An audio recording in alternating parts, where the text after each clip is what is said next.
എനിക്ക് എൻ്റെ ഒരു രാഷ്ട്രീയത്തെക്കുറിച്ച് ഞാൻ പഠിച്ച രാഷ്ട്രീയത്തെക്കുറിച്ച് എനിക്ക് കൃത്യമായിട്ടുള്ള ബോധ്യമുണ്ട്. കൽപ്പറ്റയിൽ നടന്നത് ഇതൊന്നുമല്ല. കൽപ്പറ്റയിൽ ഊവലിന് ശേഷം കൽപ്പറ്റയിൽ ശ്രുതി വിഷയം കൊണ്ടുവന്ന് കൽപ്പറ്റയിൽ നടത്തിയിരിക്കുന്ന ഇടപെടൽ വളരെ മോശം. ശ്രുതിയുടെ വിഷയത്തിൽ MLA ആയ സിദ്ദിഖ് ചതിച്ചു എന്നാണ് പാർട്ടി സെക്രട്ടറി പത്രസമ്മേളനം നടത്തി പറയുന്നത്. ഒരു ബേസും ഇല്ല, ഒരു അടിസ്ഥാനമില്ല. മുഖ്യമന്ത്രി പറയാണ് ആദ്യം വീട് കോൺഗ്രസ് കൊടുക്കട്ടെ.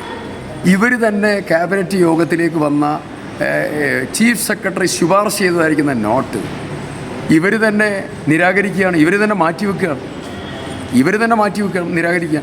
എന്നിട്ട് ഇവർ കോൺഗ്രസിനെതിരെ പറയുകയാണ്, MLAക്കെതിരെ പറയുകയാണ്. എന്തൊരു മോശമായിട്ടുള്ള നടപടിയാണ്, മനുഷ്യത്വരഹിതമായ നടപടിയാണ്.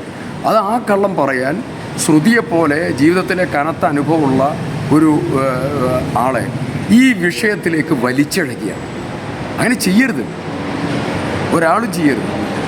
കൽപ്പറ്റയുടെ വയനാടിൻ്റെ രാഷ്ട്രീയത്തിന് ഒരു നന്മയുടെയും സ്നേഹത്തിൻ്റെയും ചേർത്ത് നിർത്തലിൻ്റെയും മുഖമുണ്ട്. ആ മുഖം വളരെ മോശമായി പിച്ച് ചീന്താൻ നടത്തിയ ശ്രമമാണ്.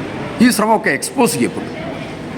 അതിനുള്ളൊരു മറുപടിയും കൂടി ഒരു സംശയമില്ല. കൂവനുള്ള മറുപടി ഉണ്ടാവും, കള്ളം പറഞ്ഞതിനുള്ള മറുപടി ഉണ്ടാവും. അതിനൊക്കെയുള്ള മറുപടിയായി 9-ാം തീയതിയിലെ ഇന്നലത്തെ തെരഞ്ഞെടുപ്പ് മാറും.